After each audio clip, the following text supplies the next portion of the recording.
The first time Dr. Amelia Voss saw the girl, the monitors were silent. No heartbeat, no pulse, no measurable sign of life, yet the child was breathing. The room was filled with confusion, the kind that makes even the most confident doctors step back and question their training. A dozen specialists gathered around her bed, whispering in disbelief, as the girl's chest rose and fell in perfect rhythm with nothing. Amelia had seen many strange cases in her years at St. Helene's Hospital, but this one unsettled her in ways she couldn't explain. The girl's name was Alara, 12 years old. Found unconscious near a river with no identification, her eyes half open, reflecting a faint shimmer that seemed to pulse with light from within. The MRI scans showed no abnormalities, her organs appeared functional. And yet, her heart, anatomically perfect, refused to beat. For 3 days, the team monitored her with every device available. Her brain activity fluctuated between waking and dreaming states, even though she never opened her eyes fully. Each attempt to stimulate her response to sound, touch, light failed. She was neither awake nor asleep, neither alive nor dead. And in that liminal space, the hospital grew quiet whenever she was near. Machines glitched, the air felt heavier, some nurses began refusing the night shift in her ward. Amelia didn't believe in superstition, but she couldn't deny what she felt every time she entered the room, that Alara was listening. Not through her ears, but through something deeper, something the human body wasn't meant to understand. And then came the boy. He was brought in by his mother during a storm, drenched and barefoot, eyes clouded by blindness since birth. He didn't speak much. He wandered into the wrong corridor, following a sound no one else could hear, a hum, faint and constant, like a heartbeat underwater. The nurses tried to stop him, but he just whispered, "She's calling me." When Amelia asked who, he pointed directly at Alara's room. No one could explain how he knew her name before hearing it. No one could explain why, when he stepped inside, the monitors flickered to life for the first time in days. The blind boy stood still beside the bed, listening to the silence with a calm that seemed ancient. Then he turned to Amelia, his voice trembling. "You're looking in the wrong place," he said softly. "Her heart isn't where you think it is." For a moment, the room froze. Every sound, the beeping, the air vents, the rain outside, seemed to vanish. Amelia's throat tightened.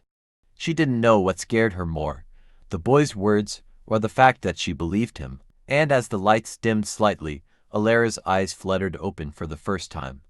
In their depths, Amelia swore she saw something impossible, a reflection of stars, moving, alive, as if an entire night sky had been trapped inside the girl's gaze. The heartbeat that had been missing echoed once, faintly, not through the machines, but through the air itself, a vibration felt in the bones. The boy smiled and whispered again, "Look at her eyes." No one spoke for nearly a full minute after Alara opened her eyes. The silence felt like gravity, pulling the air out of the room. Amelia's instinct was to reach for the nearest monitor, to cling to the comfort of data, numbers, anything that could explain what she was seeing. But every screen remained blank. The girl's vitals were non-existent, yet her gaze followed movement, aware, alive. Her lips trembled slightly, forming a soundless breath that left a condensation trail in the cold hospital air. The boy, whose name they later learned was Jonah, kept standing beside her as if rooted there by something stronger than logic. His expression was serene, almost reverent. Amelia crouched next to him, whispering that he should step back, but he only shook his head. "She's scared," he said quietly, turning his unseeing eyes toward Alara's direction. "The light hurts her." Amelia frowned, scanning the monitors again. "There's no light here, Jonah," she replied. "Only the fluorescent bulbs," but the boy didn't respond. Instead, he reached out his hand, stopping just above Alara's chest, as if sensing the rhythm of something invisible. "It's too loud," he murmured, and the moment his fingers hovered closer, one of the monitors sparked to life, its line flickering with weak waves of electrical activity. Not cardiac, something else entirely. It pulsed irregularly, matching the rhythm of the boy's breath. For the first time in days, Amelia felt something stir in her chest, not fear, but awe. She called for the neurology team, who rushed in with cables, electrodes, and hurried disbelief. They tried to map the phenomenon, but the readings made no sense. The impulses came from multiple points in Alara's body, her temples, her spine, her fingertips, as if her nervous system had become a network of tiny, synchronized hearts. Each pulse carried its own frequency, resonating faintly through the air. The longer Amelia listened, the more she realized there was a pattern, not random, but deliberate. It reminded her of Morse code, or perhaps the structure of a melody, a language made of pulses and silences. Jonah turned his head toward the window, where rain streaked the glass. "She's trying to speak," he said. "You just can't hear her the way I do." Later that night, after the other doctors left, Amelia stayed alone in the ward. She dimmed the lights and sat near Alara's bed, notebook in hand, recording the intervals of each pulse. As the hours passed, fatigue blurred her vision, but her ears began to catch something faint, a vibration behind the hum of electricity. It wasn't sound, it was presence, the steady, rhythmic pulse of something alive but profoundly alien to her understanding of medicine. When Jonah returned the next morning, he didn't wait for permission. He walked straight to the bedside again and whispered, "She's been waiting for someone who listens." At that moment, Amelia realized the real mystery wasn't how Alara was alive without a heartbeat, but how something so extraordinary could exist in a world that had stopped listening to silence. By the third day, Alara's case had spread beyond St. Helene's Hospital. Scientists from across the country arrived with portable labs, theories, and television crews eager to witness what they called the miracle child. Amelia hated that term. There was nothing divine about this, only questions that cut deeper the more she searched for answers. The doctors treated her like an experiment. Electrodes covered Alara's body. Sensors traced every flicker of activity, but nothing fit the laws of physiology. Her cells regenerated at a rate nearly 10 times normal. Her oxygen levels remained constant even without measurable blood flow. And when Jonah was in the room, every monitor reacted as if her entire being synchronized with his presence. Amelia noticed something else, something subtle but impossible to ignore. Whenever Jonah spoke softly near her ear, Alara's eyes moved, not randomly, but following invisible patterns like tracing words written on air. Amelia recorded the movements, comparing them frame by frame. The sequence wasn't random. It resembled waveforms, symmetrical and elegant, like the notation of music encoded in blinks. That night, Amelia sat in her office replaying the footage until dawn.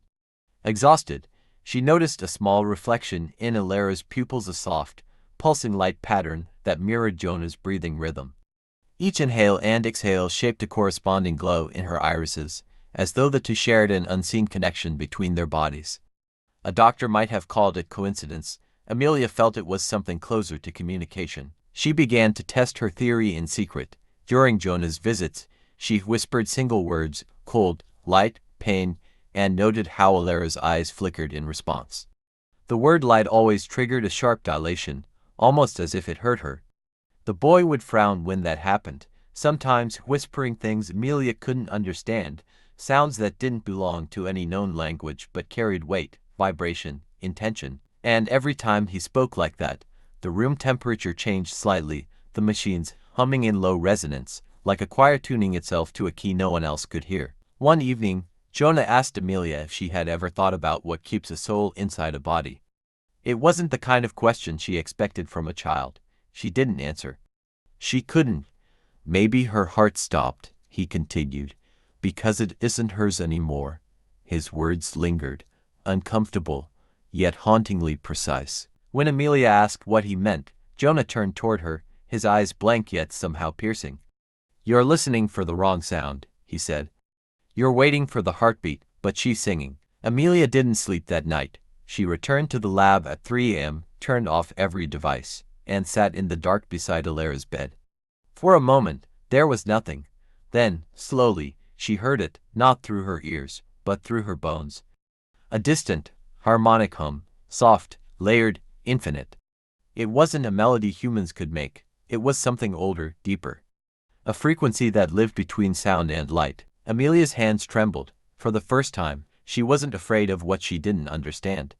She was afraid of what she was beginning to believe. By the end of the week, Alara's room no longer felt like part of the hospital.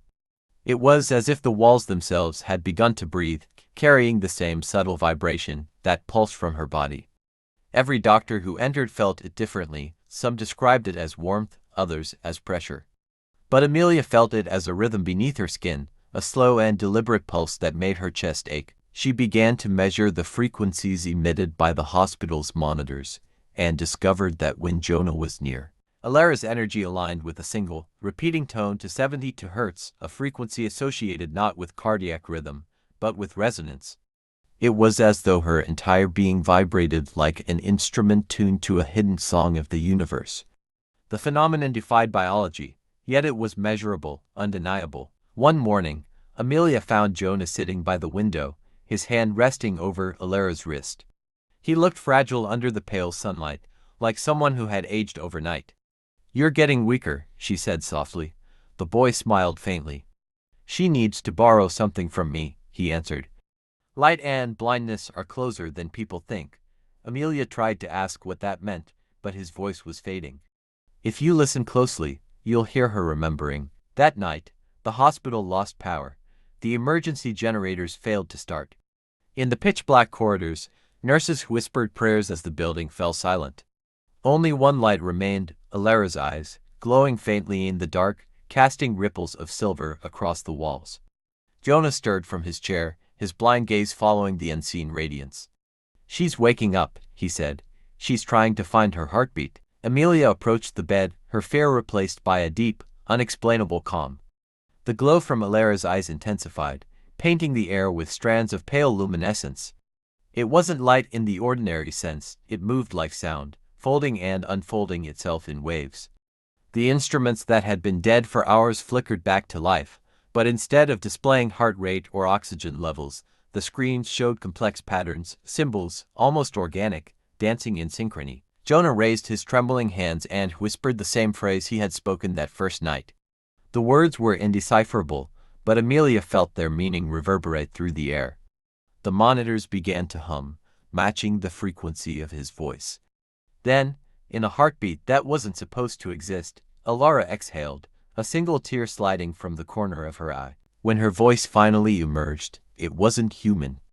It carried echoes, harmonics, and undertones that resonated deep within the chest. "It's not death," she said slowly. "It's transition." Her words seemed to come from everywhere at once, from the air, the walls, the machines, the water running in distant pipes. And though her tone was calm, it made Amelia's entire body shiver. The girl looked directly into her eyes, and for a moment, Amelia saw it again, that impossible reflection of stars moving behind her pupils. Only now, she realized they weren't stars at all. They were memories, fragments of worlds, people, moments, drifting within her gaze like constellations made of memory itself. Jonah smiled weakly. "Now you see," he whispered. Her heart was never broken. It was misplaced. Amelia didn't understand what that meant, not yet. But she felt the truth of it pulsing through the air, steady and alive. The resonance had returned, and this time, it was calling her too. When dawn broke, the hospital looked unchanged from the outside, but something in its atmosphere had shifted. The staff moved quietly, almost reverently, as if aware that what had happened the night before wasn't meant to be spoken aloud. The power outage had left no trace in the system logs. The monitors that once showed nonsense now displayed normal readings, except for Alara's. Her data remained impossible, a symphony of irregular signals that made no sense yet felt eerily intentional. Amelia hadn't slept. She sat in her office replaying the recordings, frame by frame.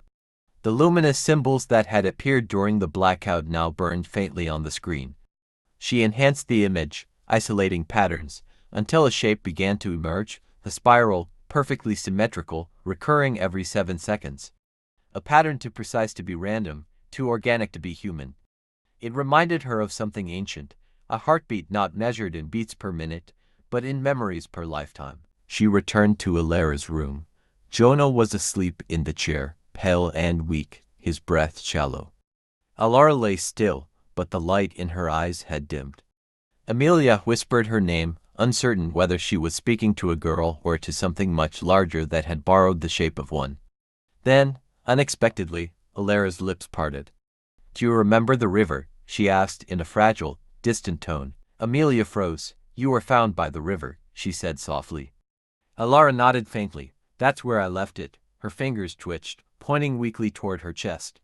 "The heart. It couldn't follow me here. It stayed where the water bends." Before Amelia could respond, the heart monitor emitted a single pulse, beep, then silence again. But it wasn't failure. The pulse came not from the machine, but from the air itself, like the echo of a submerged drum. The sound vibrated through the floor, up Amelia's legs, into her bones. She realized the hospital itself had become a vessel for something far older than science. Jonah stirred, opening his clouded eyes. "She's remembering," he murmured, "but memories are heavy. They pull her down." His hand trembled as he reached toward Alara. "If she remembers too much." She stopped again. Amelia's voice trembled. "What is she?" He hesitated. "She's not what, she's when." For a long moment, neither spoke. The hum returned, faint but growing, as if the hospital itself were breathing.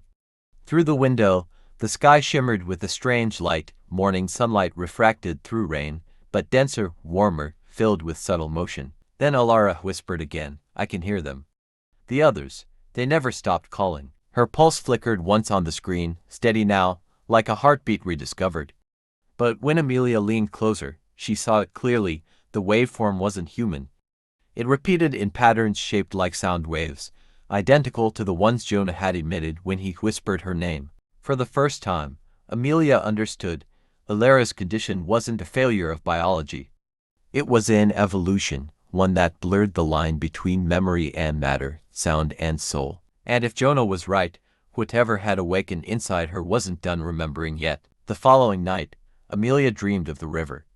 Its water moved without sound, black as mercury, and beneath its surface, something shimmered like veins of light threading through the current.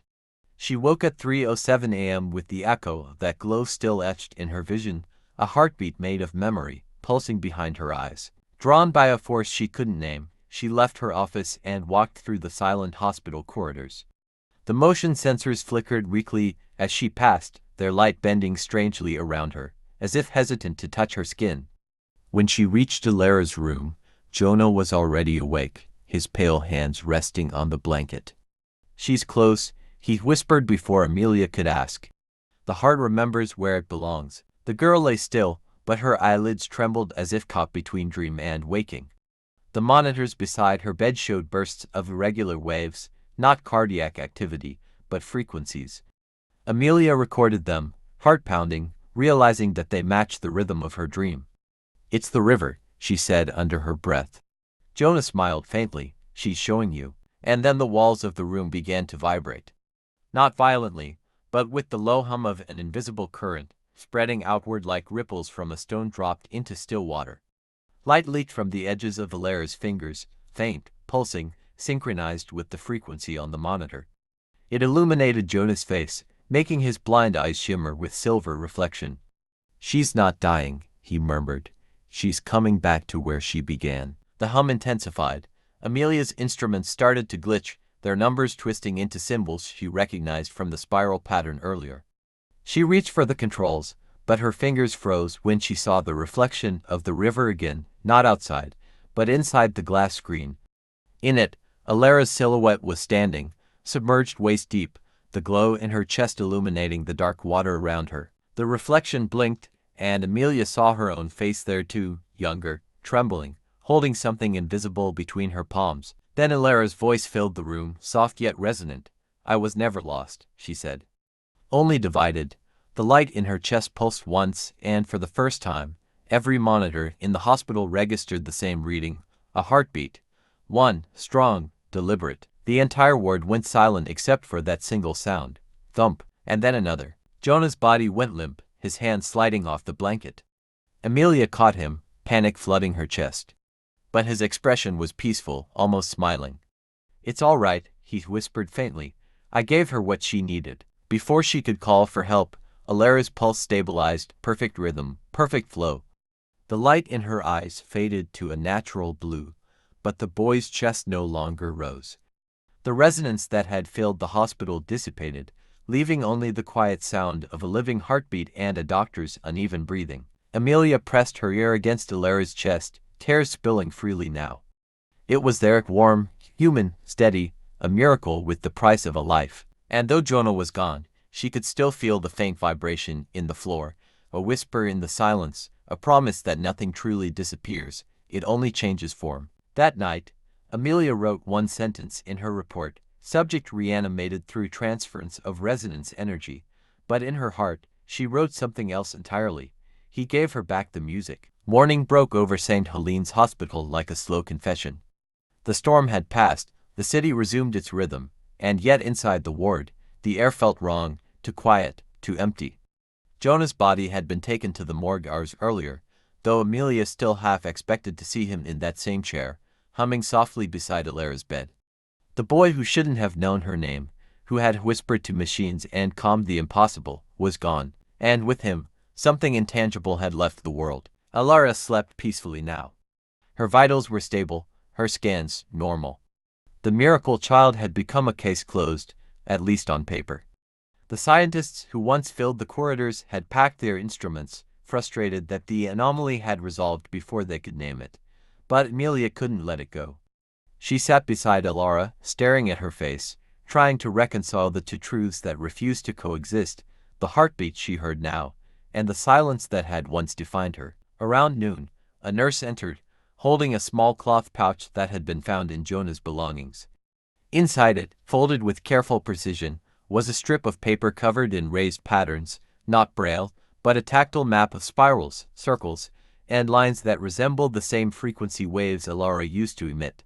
At the bottom, a single sentence written in faint, trembling handwriting: "When she breathes again, tell her I found the light." That night, Amelia sat in her office replaying every recording one last time.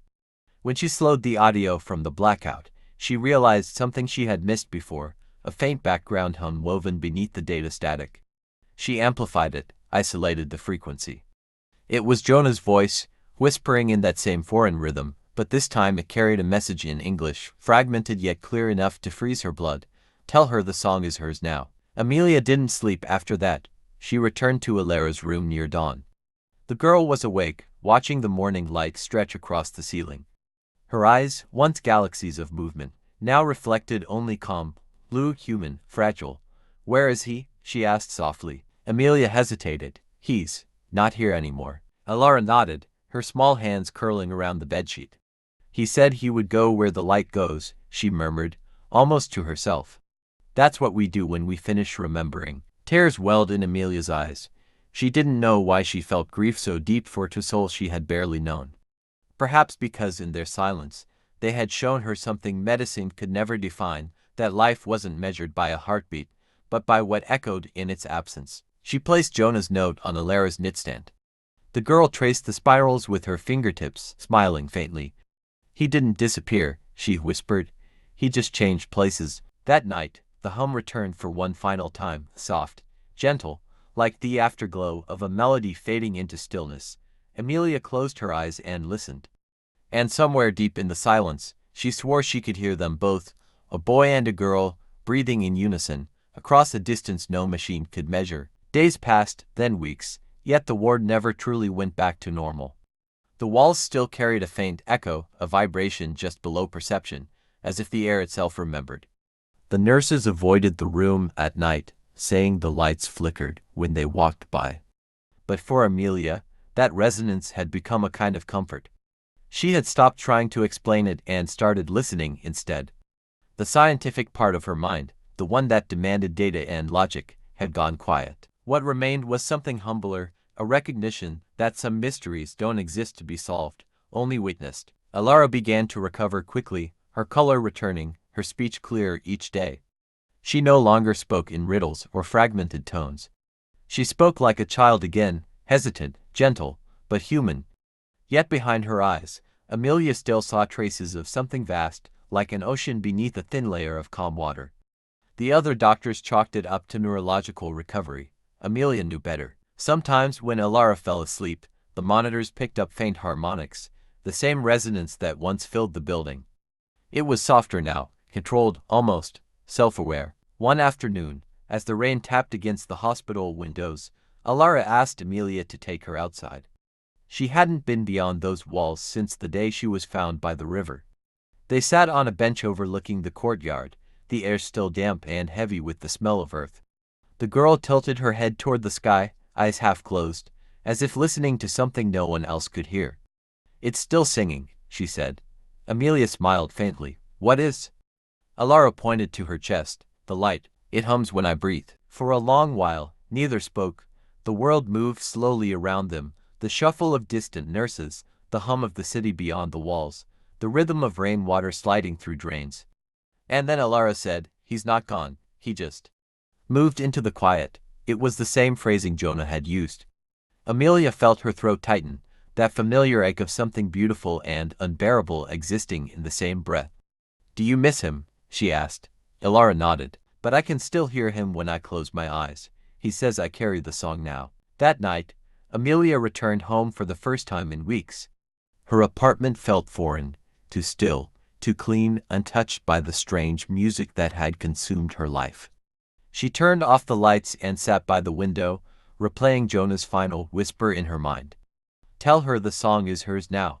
The sentence had become an obsession, looping endlessly in her thoughts. She wondered if perhaps Jonah hadn't just given Alara his heartbeat, but something more, a transfer not of life, but of harmony, a merging of two frequencies into one continuous note. Sleep never came.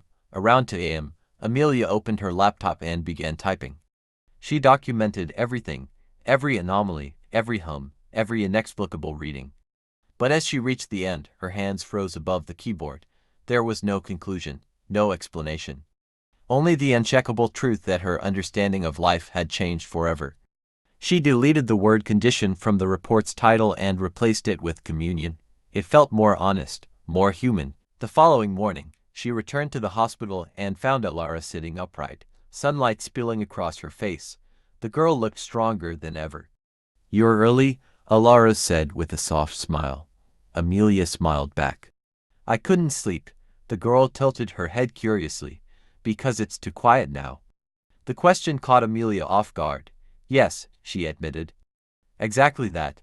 Alara nodded knowingly. "It's never really quiet, Doctor. You just stopped hearing the song." The words lingered between them like incense smoke, thin and luminous. Amelia crouched beside the bed, meeting the child's gaze. "Then teach me," she whispered. Alara's eyes shimmered faintly, not the blinding light of before, but a soft, human glow, like moonlight reflected on water. "You don't listen with your ears," she said. "You listen with what hurts." That afternoon, as Amelia prepared to discharge her, Alara asked to visit the river. It was an unusual request, but something in her tone made refusal impossible. They drove together through winding roads until the city faded into open land. The river was calm, gray and endless beneath the overcast sky. When Alara stepped out of the car, she walked barefoot toward the water's edge, each movement deliberate, as if following a rhythm only she could sense. Amelia stayed a few steps behind, her pulse thudding loud against the quiet world. Alara knelt by the riverbank, placing her hands on the surface. Ripples spread outward, forming slow circles that glowed faintly for an instant before dissolving. "This is where I left it," she said softly. "But it doesn't need to stay here anymore." She looked back at Amelia and smiled, a fragile, luminous expression that carried the calm certainty of someone far older than 12. "He's part of me now, and part of you too, if you listen." The water began to vibrate gently, not from the wind, but from something deeper, a resonance that matched the rhythm Amelia felt in her chest. She realized it wasn't an echo of Alara's energy, it was hers. For the first time, the doctor understood that she had been part of the connection all along. Jonah had never been just a boy, he had been a bridge, between the visible and the invisible, between silence and song. As Alara stood, droplets of river water glistened on her skin, refracting faint threads of light. "Goodbye, Doctor," she said, her voice steady and impossibly calm. "Thank you for listening." Then she stepped back from the water, and for a heartbeat, just one, the reflection on the river split into two figures standing side by side. The girl and the boy, their outlines shimmering together before merging into a single, radiant pulse. Amelia's breath caught, the reflection dissolved into ripples, and when she blinked, only the gray water remained. The sound was gone, but the vibration lingered in her bones, gentle and eternal. She whispered into the quiet, "I can hear it now." Weeks later, the hospital returned to its ordinary rhythm. New patients came, old cases closed. But sometimes, late at night, when the corridors were empty, Amelia would hear that faint hum again, not loud, not intrusive, but steady, woven through the silence like a heartbeat in the walls. She would pause, close her eyes, and let it wash through her. And in that sound, she would feel them, the boy, the girl, the river, the resonance, all still alive in their own quiet way. And so, in the space where science once failed her, Amelia Voss found something greater than proof, a melody that didn't need to be explained, only remembered. The song stayed. It always would.